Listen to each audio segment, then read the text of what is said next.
અવાજ ગુજરાતનો વિશ્વાસ.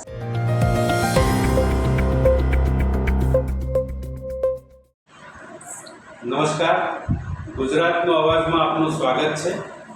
આજે શારદીય નવરાત્રિનો પ્રથમ દિવસ, શૈલપુત્રી નોરતું, અને આજે આપણે જાણીએ ડૉક્ટર સ્નેહલ નિમાવત કુવાવતની સાથે, જે પોતે લેખિકા, કવિયત્રી અને સફળ સંચાલિકા પણ છે, અને આપની સાથે આજે ઉપસ્થિત છે. તો એમની સાથે આપણે જાણીએ. સ્નેહલ, સ્વાગત છે આપનું. આજે પ્રથમ નોરતું શારદીય નવરાત્રિ, શૈલપુત્રી, શું કહેશો? યા દેવી સર્વભૂતેષુ શક્તિ રૂપેણ સંસ્થિતા નમસ્તસ્યૈ નમસ્તસ્યૈ નમસ્તસ્યૈ નમો નમઃ. આજે નવરાત્રિનો પ્રારંભ થાય છે. નવ દુર્ગાની આપણે પૂજા કરીએ છીએ. ભક્તિ, શક્તિ અને આરાધનાની આ સરસ મજાનો તહેવાર આપણે ઉજવવાના જઈ રહ્યા છે આજથી, અને આજથી જ આપણે સરસ મજાનો તહેવાર ઉજવીશું. મા દુર્ગાના આ તહેવારથી આપણા મનને પણ શક્તિ મળે છે, આરાધનાથી આપણી અંદર નવી ઉર્જાનો સંચાર પણ થાય છે, અને આપણને તકલીફ હોય તો એ તકલીફમાંથી બહાર નીકળવા માટે રસ્તો પણ મા દુર્ગા બતાવે છે, અને એની સામે લડવાની શક્તિ પણ આપણને મા દુર્ગા ચોક્કસ આપે જ છે. આ પ્રથમ નોરતું છે, તો આપ જણાવશો બીજું નોરતું, ત્રીજું નોરતું કઈ દેવીઓ હોય છે એના વિશે જણાવો. જી, આપણે સૌથી પહેલું નોરતું ઉજવીએ છીએ, શૈલપુત્રી ની પૂજા કરીએ છીએ, આરાધના કરીએ છીએ. બીજું નોરતું આપણે બ્રહ્મચારીની માતાનું કરીએ છીએ, જેની આપણે આરાધના કરીએ છીએ. ચંદ્રઘટા માતાનું આપણે ત્રીજા નોરતામાં આરાધના કરીએ છીએ. કુષ્માંડા માતાનું આપણે ચોથા નોરતે આપણે પૂજા કરીએ છીએ. સ્કંદ માતાને આપણે છઠ્ઠા નોરતે પૂજા કરીએ છીએ, અને સાતમા નોરતે કાત્યાયની માતા ની પૂજા કરીએ છીએ. આઠમા નોરતે આપણે કાલરાત્રિ મહાગૌરીની પૂજા કરીએ છીએ, અને આપણે નવમું નોરતું સિદ્ધિદાત્રી માતાની પૂજા કરીએ છીએ. જી, માં આરાધનાનો આ પર્વ છે, મારે ગરબાની આરાધનાનો આ પર્વ છે. પણ સાથે સાથે મારે થોડો પ્રકાશીય બાબત પણ પાડવો છે સ્નેહલ, કે અત્યારના યુગમાં, અત્યારના જે જમાનામાં નવરાત્રિ જે તરફ વળાંક લઈ રહી છે. પહેલાં જે ભાવથી ગરબા ગવાતા હતા, જે માતાની આરાધના જે ભાવથી થતી હતી, એ કલ્ચર આખું અત્યારે અસલામતીના વાતાવરણ સાથેનું પણ કલ્ચર ડેવલપ થતું જાય છે. તો આ નવા યુથને આપ શું સંદેશ? એક વાત ચોક્કસ કહીશ કે માતાની આરાધના આપણે કરીએ છીએ, ભક્તિથી આપણે માતાના ગરબા રમીએ છીએ, તો શેરી ગરબા હજી ઘણી જગ્યાએ થાય જ છે, અને ગામડામાં પણ આપણે શેરી ગરબા આપણે જોઈએ છીએ, માણીએ છીએ. હા, અને આપણે બહુ સરસ રીતે પૂજા ભક્તિથી આપણે ગરબા રમીએ જ છીએ. શહેરની વાત કરીએ તો અત્યારે પાર્ટી પ્લોટનું ચલણ વધી રહ્યું છે.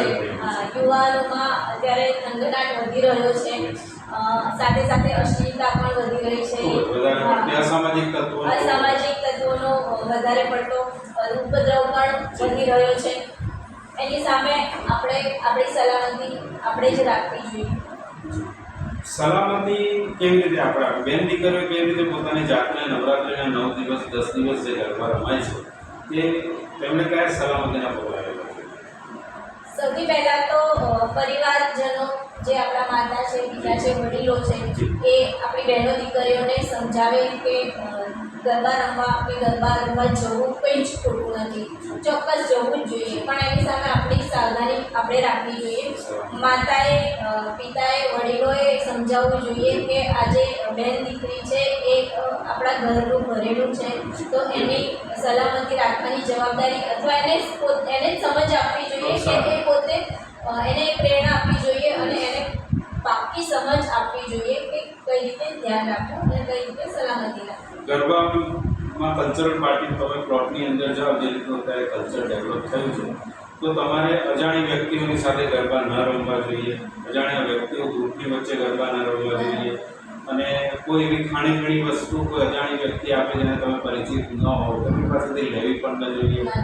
આ સિવાય આપની દ્રષ્ટિએ શું દીકરીઓ ધ્યાન રાખવા જેવી બાબત છે? આ સિવાય ત્યારે તમે જ્યારે ગરબા રમવા માટે જાઓ તો તમે કોની સાથે જાઓ છો Yes, that is any very માહિતી important. તમે ઘરના લોકોને આપો. તમારું લાઈવ લોકેશન તમારા ભાઈને બહેનને કે પિતાને Family-માં share કરો. શેર કરીને જાઓ.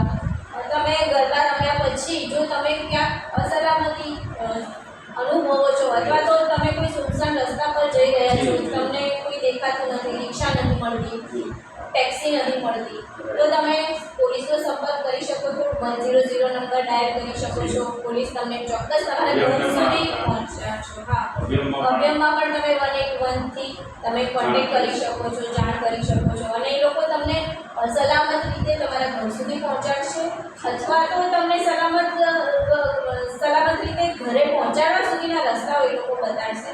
એનાથી તમે સેફલી ગરબા રમી શકશો. એટલે ચિંતા જેવું નથી. પણ તમારે ગરબા રમતા હોય ત્યારે પણ જોવું. અત્યારે મોબાઈલમાં બધાની પાસે કેમેરા છે, તો તમને એવું લાગે કે આ કોઈ માણસ મારો વિડીયો લઈ રહ્યો છે અથવા તો કોઈ માણસ મારો ફોટોગ્રાફ લઈ રહ્યો છે, તો તમે તરત જ પોલીસને અથવા ગરબા આયોજકો હોય એમને જાણ કરો. એ લોકો ચોક્કસ પગલાં લેશે જ.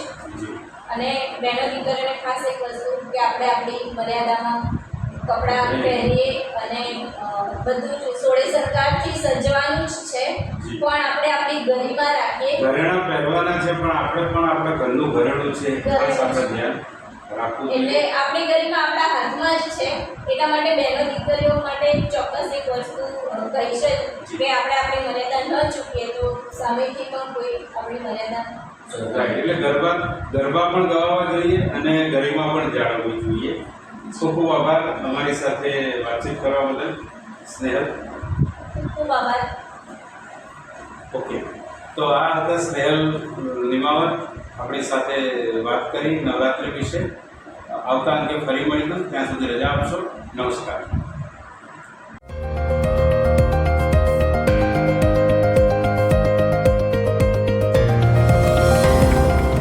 ગુજરાતનો સાથ, ગુજરાતનો વિકાસ, ગુજરાતનો વિશ્વાસ.